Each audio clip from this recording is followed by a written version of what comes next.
If you spread something to 100 people on an HBCU campus, that 100 turns to 1,000, that next 1,000 turns to, and that's how you, bro, it was litty.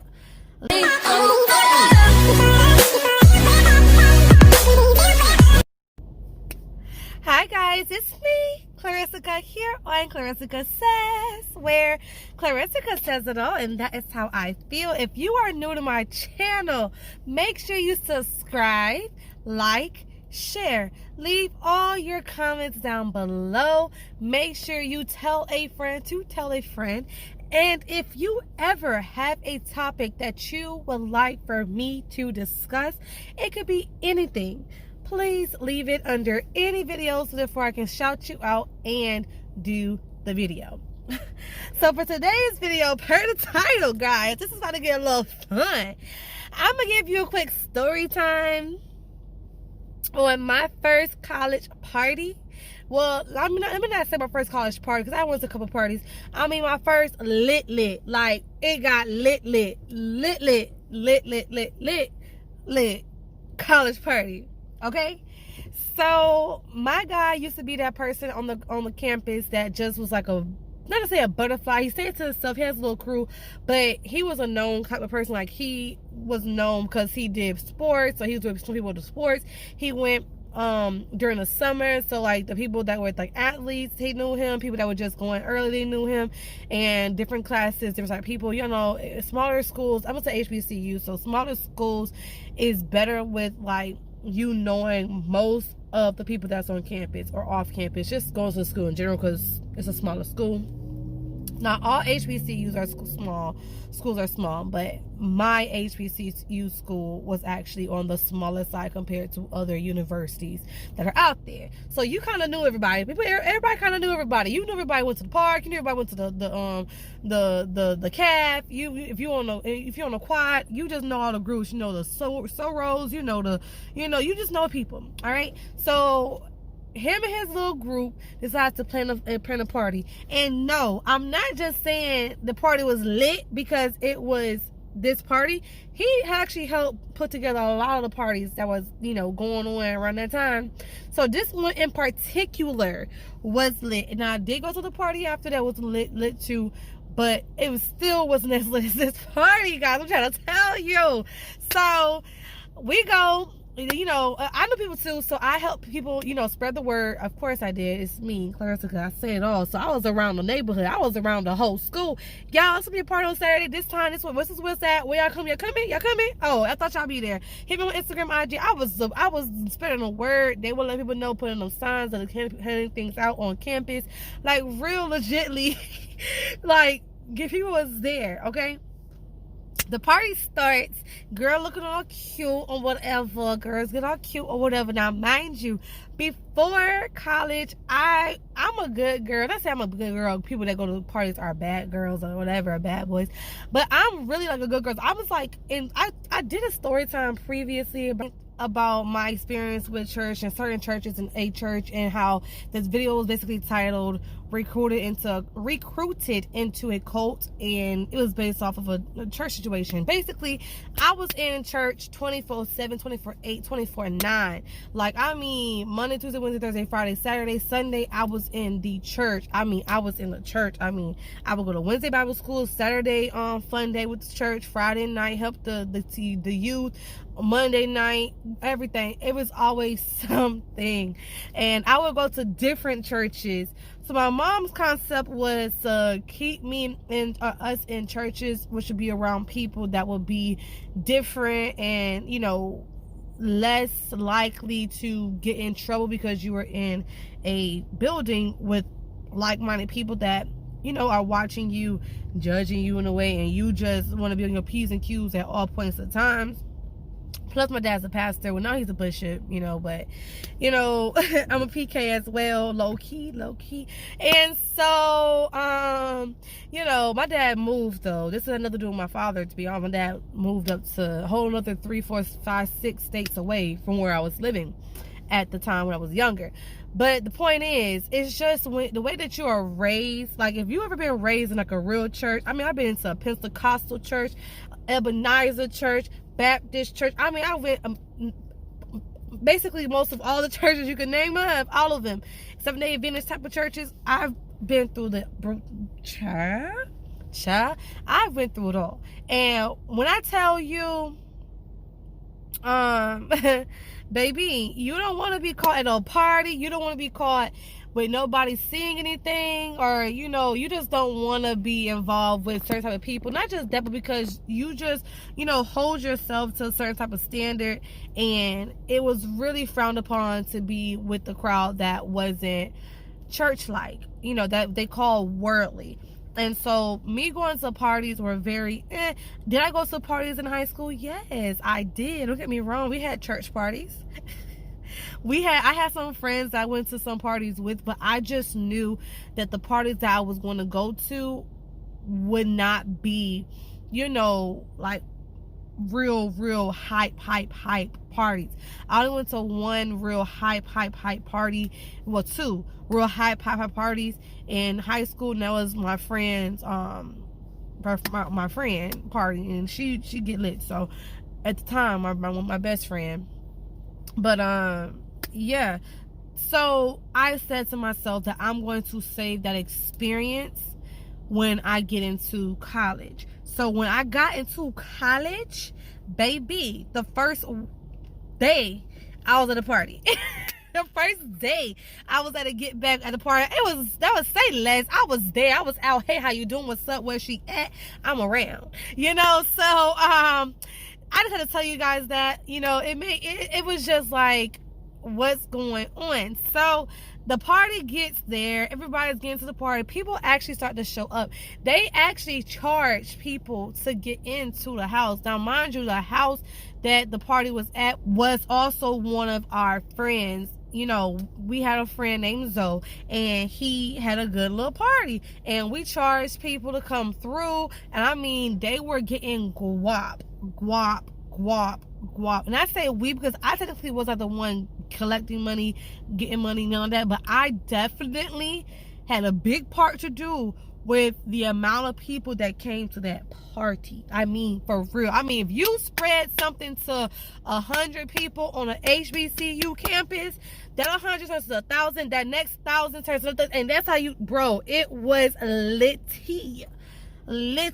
I'm trying to tell you, everybody came out. I mean, I guess it was on a party that night because everybody was at this party at this house. People was in the backyard. People was just at the house. People was coming through the outside in front of the house, coming in, coming out. I mean, it was lit. People were coming in, staying for 5 minutes, even though they just paid. I think they paid, what? I don't know, was it 10, 20? I forget.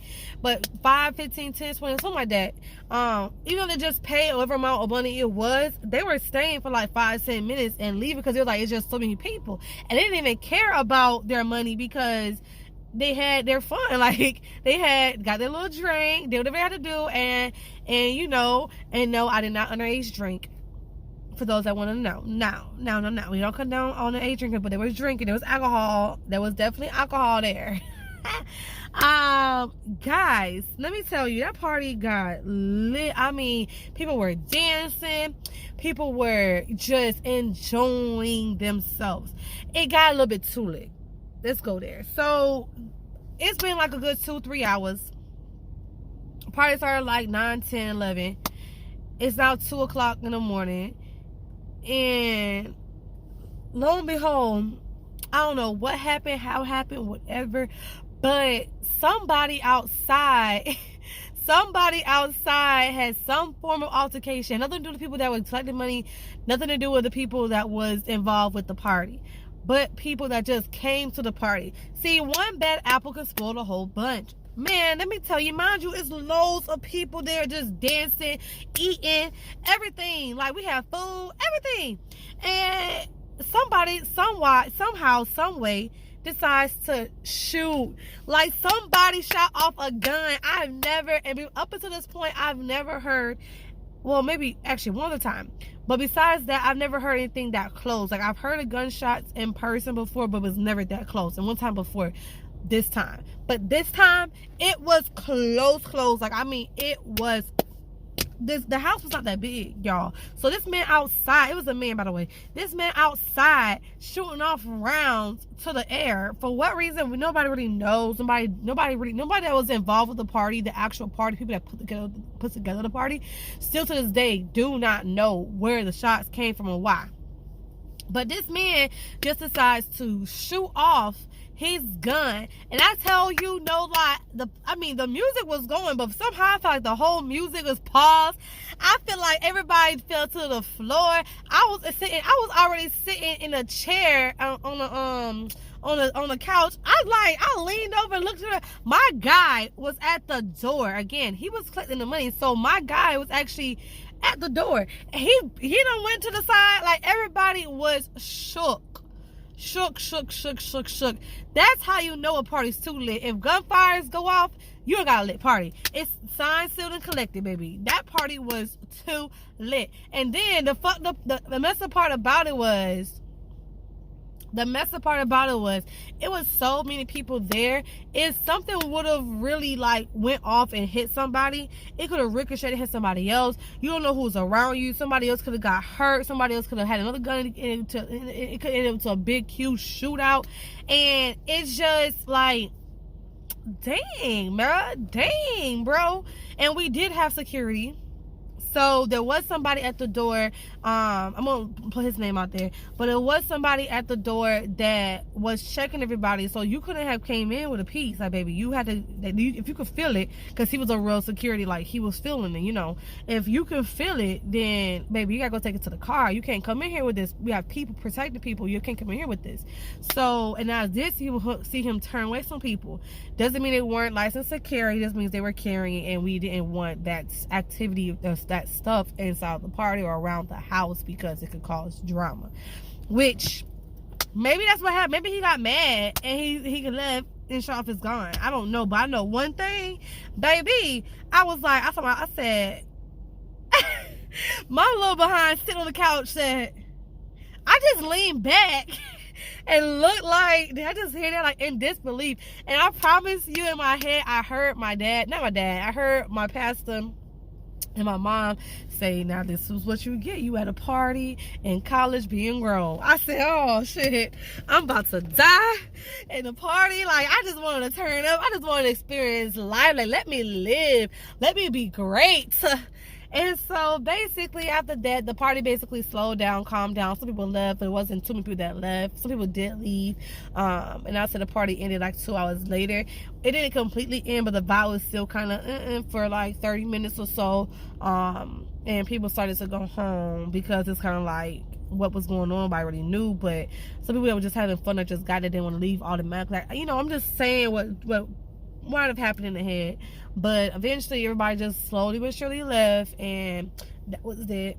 Me and my little crew, we just kind of chilled, vibed out, got some food. I think we went to Steak and Shake after the party, because where I was at, only thing was open was McDonald's Steak and Shake, so you only have 2 options. And at that time, because it was like 3 o'clock, 4 o'clock in the morning, man. And so, y'all, I just had flashbacks, man. Listen, going to a HBCU college was a very nice experience.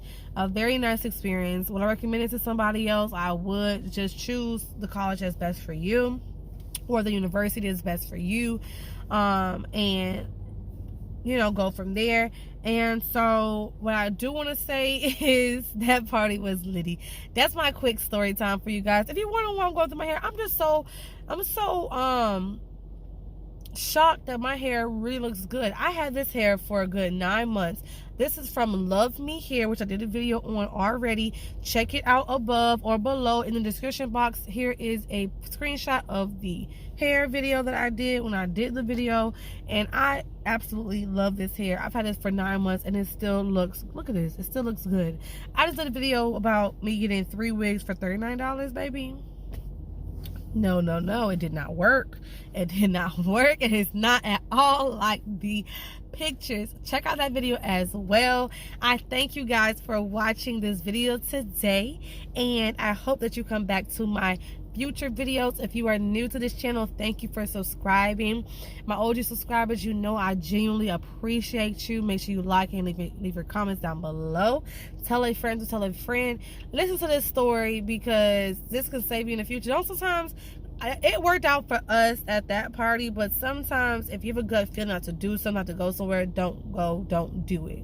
I didn't have a gut feeling not to go somewhere or do something, but I'm saying if I ever did have a gut feeling to not go somewhere and not do something, I did not go. And there were parties that ended up not just at my school, but in schools that I've heard of and stuff like that that I could have went to that I did not travel to go to, and it ended up in bad situations, like people getting shot in their hands. And this parties, look, it can go real left, baby. So please make sure that you know, be careful and go with your gut instinct, and you will be all right, baby. Enjoy your life. You only have one life to live. Be safe, live it to the fullest, and be you. With that being said, peace, love, and blessings. I will see you guys later. Thank you for joining me on this story time, and I appreciate your support. Like, that's it. I appreciate your support. That's it, guys. Bye.